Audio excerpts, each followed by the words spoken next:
The legal disclaimer ensures transparency about recipe sources and viewer responsibility. Mussels in preserved soybean paste is a quintessential Malaysian home-cooked dish that showcases one of the most fundamental flavor-building techniques in Chinese, Malay and Nyonya cooking, the artful use of tauchong, also spelled tauchu, taucheo, or tauchong, salted, fermented yellow soybean paste. This unassuming ingredient, deeply rooted in the culinary traditions of Malaysia and Indonesia, with strong influences from Chinese Hokkien immigrants, is the soul of the dish. TasteAtlas describes tauco as a fermented soybean paste that plays an essential role in signature dishes across Southeast Asia, and this mussel stir-fry is a perfect example of its versatility with seafood. The genius of this recipe lies in its simplicity. Unlike many Malaysian seafood dishes that rely on complex spice paste pounded from a dozen ingredients, this dish builds its entire flavor profile from just a handful of aromatics, garlic, shallots, ginger, and red chilli, sautéed together with the mashed preserved soybean paste until deeply fragrant. As Nyonya Cooking's Grace explains, the key to unlocking the full aroma of tauchu is to stir-fry the aromatics over low to medium heat until they release their fragrance, then add the fermented bean paste and continue cooking until its earthy, umami character permeates the oil. The paste is salty and slightly smoky, with the yeasty depth that regular salt simply cannot provide, and the addition of sugar balances this saltiness perfectly, a technique confirmed by the boy who ate the world's pongteh recipe, which notes that the combination of fermented soy, bean paste, and sugar unleashes one of the most Moorish, savoury-sweet gravies in all of Malaysian cuisine. When the blanched mussels are added to this fragrant base and stir-fried over high heat, they open quickly and release their briny juices, which meld with the tauchu to create a glossy, savoury sauce that coats each shell. The ginger provides warmth and cuts through any fishiness, the red chili rings add bright color and a gentle kick, and the sugar rounds everything into a harmonious sweet savoury finish. It is a dish that can be on the table in under 30 minutes, yet delivers the kind of deep, satisfying flavor that comes only from time-honored technique and a respect for quality ingredients. Main ingredients: fresh mussels, 600 g, garlic, 3 cloves, shallots, 3, ginger, 2.5 cm knob, red chili, 1 seasonings, preserved soybeans, 1 tablespoon, cooking oil, 1 tablespoon, sugar, 1 teaspoon. Here are the written ingredient list. Preparation steps. Step 1. Clean and purge the mussels. Place the 600 g of fresh mussels in a colander and agitate the colander vigorously under a running tap to flush out all traces of sand and grit. Take each mussel individually and try to slide the 2 halves of the shell across each other. If they slide, the mussel is filled with mud and should be discarded. A spoiled or dead mussel will not clamp shut and will ruin the dish. Leave the cleaned mussels in a basin of fresh water for at least 1 hour to allow any remaining sand to be expelled naturally. Next reference note: Nyonya Cooking and fried chilies both emphasize the importance of using fresh, high-quality seafood when cooking with tauchu, as the fermented bean paste enhances rather than masks the natural flavor of the main ingredient. Properly purged mussels ensure no grit interferes with the dish's silky sauce. Step 2. Blanch the mussels. After the hour-long soak, drain the mussels and plunge them into a pot of vigorously boiling water. Leave them for just 1 minute, no longer. This brief blanch serves 2 purposes. It kills any surface bacteria and causes the mussels to begin opening, which reduces the cooking time later and ensures they do not overcook and become rubbery during the stir-fry. Drain thoroughly and set aside. Step 3. Chop the aromatics.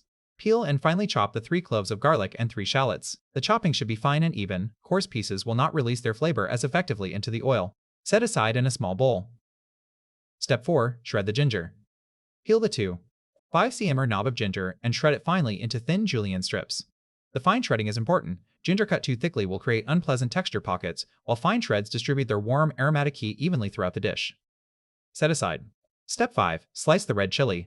Cut the red chili into thin 2 mm rings. The rings add bright visual appeal and a gentle, accessible heat. If you prefer a spicier dish, leave the seeds in. For a milder version, remove them. The rings should be uniform so they cook evenly and look attractive in the finished dish. Set aside.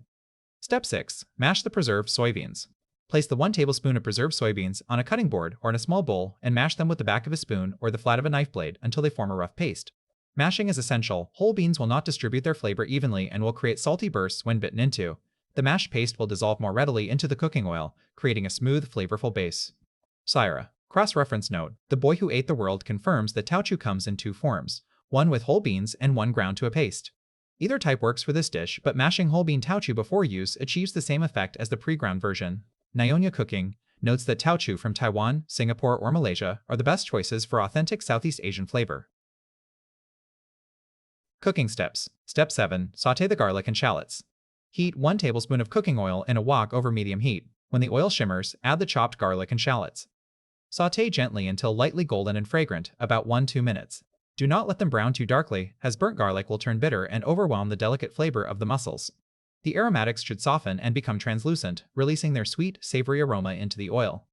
Step 8. Fry the preserved soybean paste. Add the mashed preserved soybean paste to the wok and stir gently for 3–4 minutes over medium-low heat. This is a critical step. The tauchu must be fried slowly to release its full depth of flavor. As it cooks, the paste will darken slightly and its earthy umami aroma will intensify and fill the kitchen. Stir continuously to prevent the paste from sticking and burning on the wok surface. Cross-reference note: Nyonya cooking emphasizes that, to reach the full aroma of the dish, do stir-fry the ingredients over low to medium heat until fragrant. Fried chili similarly notes that tauchu goes beautifully with seafood when properly sautéed, and that the paste flavor must be coaxed out with patient, gentle frying rather than rushed over high heat. Step 9. Add ginger, chili, and mussels. Add the shredded ginger, red chili rings, and blanched mussels to the wok. Turn the heat up to a high flame and stir-fry vigorously for about 1 minute. The high heat sears the mussels and causes them to open fully, while the ginger and chili infuse into the tauchu sauce. Keep the mussels moving constantly so they cook evenly and absorb the flavors. Step 10. Add sugar and finish stir-frying. Sprinkle in the 1 teaspoon of sugar and continue stir-frying until all the mussels have split open, indicating they are fully cooked. The sugar balances the saltiness of the tauchu and rounds out the sauce into a glossy, savory-sweet glaze. If there is too much liquid from the mussel juices, increase the heat and reduce the gravy until it clings to the shells. Taste and adjust seasoning if necessary. The tauchu is already quite salty, so additional salt is rarely needed. Serve immediately, piping hot, straight from the wok. Cross-reference note: the boy who ate the world's pongteh recipe confirms that the combination of fermented soybean paste and sugar is the foundational flavor pairing in Nyonya cooking, creating one of the most Moorish, savory-sweet gravies in all of Malaysian cuisine. The same principle applies here. The sugar is not merely a sweetener, but an essential flavor-balancing agent. Notes and tips.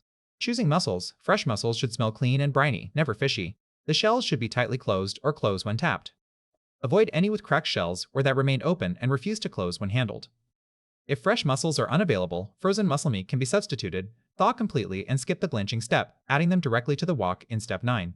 Tauchu substitutes. If Malaysian or Singaporean tauchu is unavailable, the boy who ate the world suggests looking for Korean doenjang paste as a close substitute. Nyonya cooking also mentions that miso or black bean sauce can work in a pinch, though the flavor profile will differ. Adjust the quantity to taste, as these substitutes vary in saltiness. Heat level: the single red chili provides a mild, pleasant warmth. For a spicier version, increase to 2–3 red chilies or add a pinch of dried chili flakes. For a very mild version suitable for children, deseed the chili or omit it entirely. The tauchu and ginger provide plenty of flavor on their own. Serving suggestions: this dish is best served immediately as part of a Malaysian rice meal. It pairs beautifully with steamed white rice, which absorbs the savory sweet sauce. It also works well alongside other Malaysian dishes such as sambal kangkung, masak lodeh, or a simple clear soup. A squeeze of fresh lime juice just before serving adds a bright, tangy counterpoint to the rich umami sauce. Storage: mussels are best eaten immediately after cooking. If leftovers must be stored, refrigerate in an airtight container for up to 1 day and reheat thoroughly in a wok or microwave until steaming hot. Do not freeze, as the texture of the mussels will deteriorate significantly. Make a head tip: the aromatics, garlic, shallots, ginger, chilli, can be chopped and stored in separate containers in the refrigerator for up to 1 day ahead. The tauchu can be mashed and held at room temperature. Assemble and cook the dish just before serving for the best texture and flavor.